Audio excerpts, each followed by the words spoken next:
இப்ப நீ என்ன சொல்ல வர்ற? வெளியில கிளம்பும்போது டிஃபன் ரெடியான்னு கேட்டா என்னை டென்ஷன் பண்ணிட்டு இருக்கிற. ஆமா, டென்ஷன் பண்றாங்க. டென்ஷன் உங்களை டென்ஷன் பண்ணாதான் நான் சாப்பிட்டது எனக்கு தெரியும் பாருங்க. வீட்டு நிலவரத்தை நான் சொன்னேன், அவ்வளவுதான்.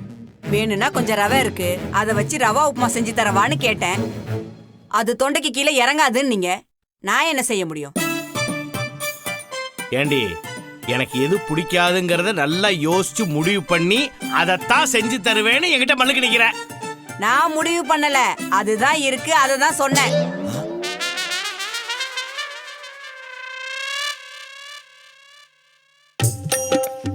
உன் கூட இதாண்டி காலையில வெளியில கிளம்பும் போதே கடுப்பேத்துறது. சரி, நான் ஒண்ணு பண்றேன். நேரா என் மக வீட்டுக்கு போறேன். நல்லா மொறு மொறுன்னு நெய் தோசை 4 சாப்பிட்டு நான் போய் என் வேலையை பார்க்கறேன். ஏய், ஏன்டா சிரிக்கிற? இல்ல, நேத்து தான் சுந்தர் அங்கிள் ஜெம்மா உங்களை எதுவும் பண்ணாம அமைச்சிருக்காரு. இன்னைக்கு திரும்ப அங்க போய் நல்லா வாங்கி கட்டிக்கலான்னு முடிவு பண்ணிட்டீங்களா ப்ரோ? நல்லா உரைக்கிற மாதிரி நல்லா உரைக்கிற மாதிரி சொல்லு.